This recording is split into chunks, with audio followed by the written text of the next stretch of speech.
All right, so now we're going to talk about the driver's related items. This first thing you're going to talk about is your seatbelt. My seatbelt is securely attached, no crack, broken, or missing parts, no signs of any cuts, tears, or frays. My seatbelt latch is securely attached, no crack, broken, or missing parts. Okay, then you're going to come over here to your glove compartment. Open the glove compartment door. And you have a seatbelt cutter that you need to show the examiner. Show them this, say securely attached, no crack, broken, or missing parts. Go ahead and put it back in your glove compartment.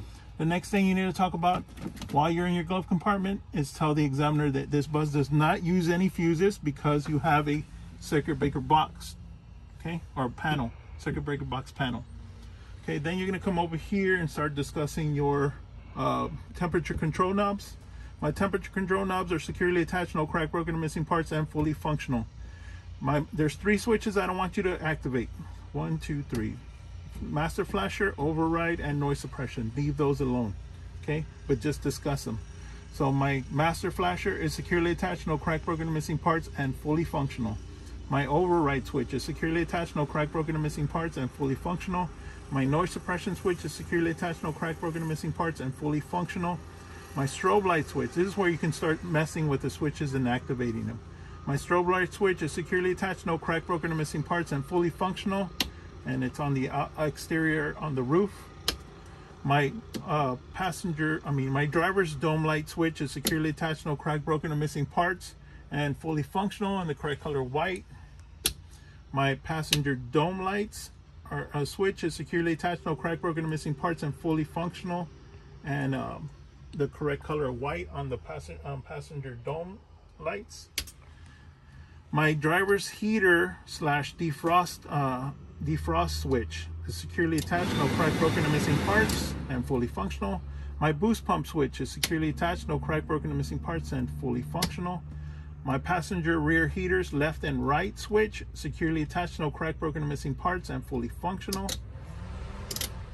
And then all my AC switches are all securely attached, no crack, broken, or missing parts, and fully functional. This is my my flat mirror switch, control switch, securely attached, no crack, broken, or missing parts, and fully functional.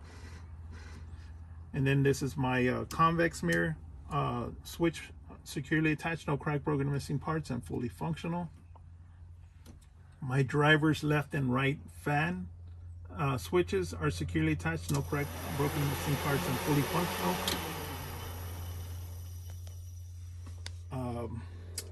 When these fan switches get turned on, it makes you want to look up. So start talking about this stuff right here, these components. So my sun visor, securely attached, no crack, broken, or missing parts, and clean and functional, and no illegal stickers obstructing the driver's view. My passenger mirror, securely attached, no crack, broken, or missing parts, clean and functional, and no illegal stickers obstructing the driver's view. My two-way radio, securely attached, no crack, broken, or missing parts. My front windshield is securely attached, no crack, broken, or missing parts, clean and functional, and no illegal stickers obstructing the driver's view. It also can be utilized as an emergency exit by kicking it out. Okay, now we're going to come down to the lower left dash panel where I have a lamp check switch. It's securely attached, no crack, broken, or missing parts, and fully functional. My headlamp switch, I don't know if you can see that from here. My headlamp switch, securely attached, no crack, broken, or missing parts, and fully functional. My dimmer switch, securely attached, no crack, broken, or missing parts, and fully functional. Working my way up to the steering column where I have my hazard lights. Securely attached, no crack, broken, or missing parts, and fully functional. On my toggle here, I have my right turn signal, securely attached, no crack, broken, or missing parts, and fully functional. My left turn signal switch is securely attached, no crack, broken, or missing parts, and fully functional. My windshield wiper and windshield wiper squirters are securely attached, no crack, broken, or missing parts, and fully functional. And they want to see that squirting coming out of the squirters, the windshield washer fluid. Okay, then you also have your high and low beam, securely attached, no crack, broken, or missing parts, and fully functional. They want to see that little blue icon there. Okay, coming up to the steering column, my steering wheel, securely attached, no crack, broken, or missing parts, and fully functional, and should not have no more than 2 inches of play. The switches right here on the steering wheel. My close and open door switch is securely attached, no crack, broken, or missing parts, and fully functional. My horn is securely attached, no crack, broken, or missing parts, and fully functional. My flasher switch or loading light switch, securely attached, no crack, broken, or missing parts, and fully functional. My override switch, securely attached, no crack, broken, or missing parts, and fully functional. Then working my way over here to this the right side of the panel, I have my parking brake knob, securely attached, no crack, broken, or missing parts, and fully functional. My gear selector, securely attached, no crack, broken, or missing parts, and fully functional. My cruise control switches are securely attached, no crack, broken, or missing parts, and fully functional. My AM FM radio, securely attached, no crack, broken, or missing parts, and fully functional. My internal mic, securely attached, no crack, broken, or missing parts, and fully functional. And my ignition switch, securely attached, no crack, broken, or missing parts, and fully functional. Now I'm going to begin on my first safe start. And the first part of my safe start is to talk about my 4 icons. My ABS icon, my seatbelt icon, my check engine icon, and my parking brake icon. These icons should turn on momentarily when I turn off my bus and turn the key back to accessory mode. They'll turn on momentarily. If they don't turn off and they stay on, I have to take my bus in for service. So here I'm going to test the icons now. Turn the key on the off position, put it back to the right in accessory mode. My ABS icon is securely attached, no crack, broken, or missing parts, and fully functional. My seatbelt icon, securely attached, no crack, broken, or missing parts, and fully functional. My check engine light, securely attached, no crack, broken, or missing parts, and fully functional. My parking brake icon is securely attached, no crack, broken, or missing parts, and fully functional. The only reason it's on right now is because my parking brake is activated. All right, now I'm going to talk about my gauges, starting from the left and working my way up to the right. And in order to talk about my gauges, I need to turn my motor on. So I'm going to turn my motor on. All right.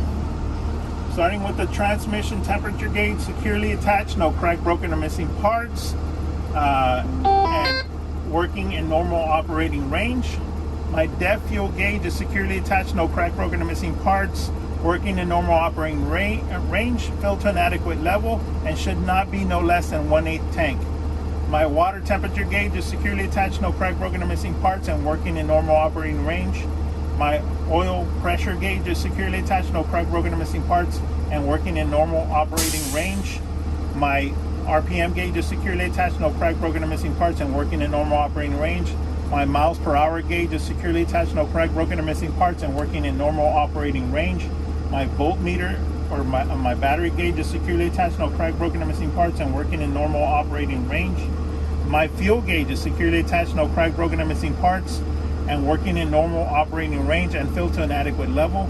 My primary and secondary air tank gauges are securely attached, no crack, broken, or missing parts, and they're both working in normal operating range and filled to an optimum level of 120 psi on both of them. And I know that because I heard my governor purge. Okay. So the next part of my test is I'm going to be doing my first air brake test, and that's testing for air leaks. So the way I'm going to do that is I'm going to go ahead and do a 4-step procedure here, which step 1 is to turn off my motor. Step 2 is to put my my ignition key back to accessory mode to the right to read my gauges, and they're all operating and on. And then I'm going to disengage my parking brake by pressing it in. Wait for that to stop hissing. Okay. Then I'm going to press on my service brake, and I'm going to watch my primary and secondary air tank gauges stabilize. That usually takes 5 seconds. Once they stop moving, then I'm going to tell the examiner I'm going to hold my service brake down for 1 minute. And during that 1 minute, I should not lose more than 3 psi. You can tell the examiner to take time, or you can tell the examiner that you have watching, going to start time now. Okay, after 1 minute has passed, you're going to tell the examiner the results, and you're going to tell them that you've been holding the service brake down for 1 minute, and your primary and secondary air tank gauges did not lose more than 3 psi, indicating that there are no air leaks in your air brake system and they are fully functional. Then you can let go of your service brake. Okay. The next test is to test the warning system. In order to test the warning system, you will fan your service brake down to 60 psi, at which time your alarm will come on with a warning buzzer and warning light on both primary and secondary air tank gauges. So I'm going to do that and demonstrate that for you now.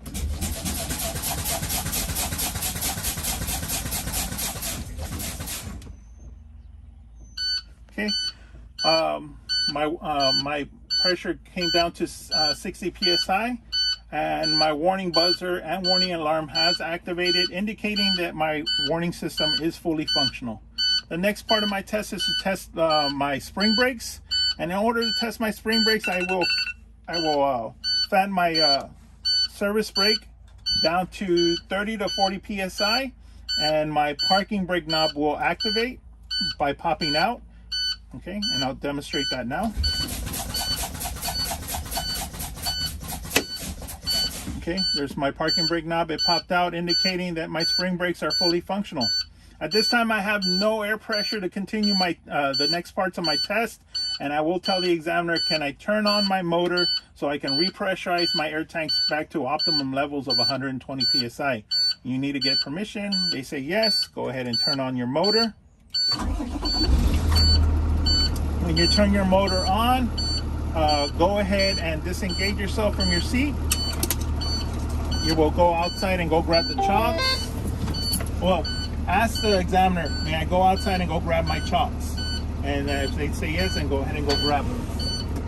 Okay, I'm gonna go outside, go grab my chocks.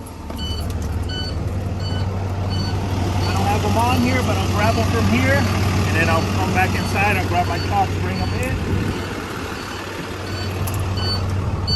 I'll put them in the back of the seat, and then I'll sit back down in my seat, in my driver's seat, re-secure myself with my seatbelt.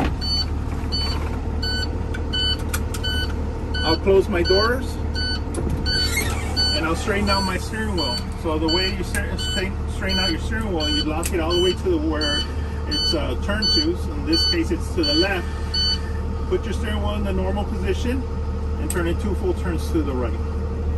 1, 2, and straight.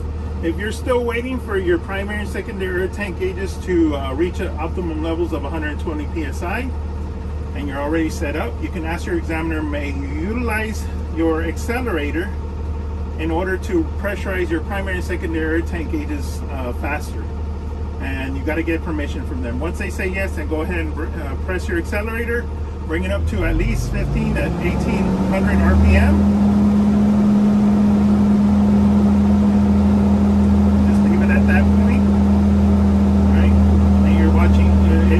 Pressurizing the primary and secondary tank gauges faster.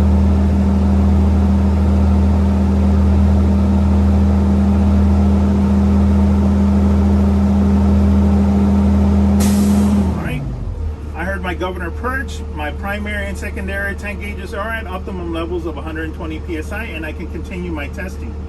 So the next part of my test is to test the holding power of my parking brake. Has been activated from the last test, so now they're engaged. All right, so in order to test the holding power of my parking brake, I will press my service brake to engage my gear into drive, and then I'm going to press the accelerator. I'm going to bring the RPM level up between 10 to 1200 RPM, and my bus should not move. So I'll demonstrate that now. Okay, the results are I brought it up to between 10 to 1200 RPM, pressed on the accelerator, and my bus did not move, indicating that the holding power of my parking brake is fully functional. The next and last part of my air brake test is to test the service brake. In order to do that, I will again engage my gear into drive, and at this time, and I will disengage my parking brake, and I will drive 5 miles an hour. At that time, I will press my service brake and come to a gradual stop, and my bus should not shift to the left or to the right. Okay, I'll demonstrate that now.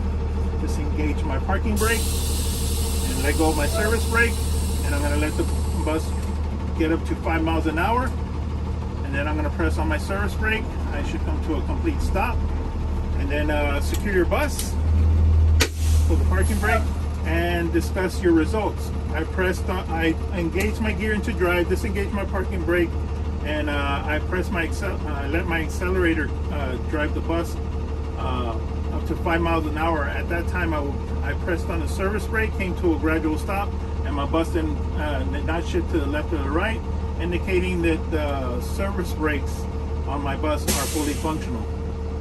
This concludes my air brake test, and then you want to look up and make sure that everything's okay, and then you're going to tell the examiner this also concludes my pre-trip inspection.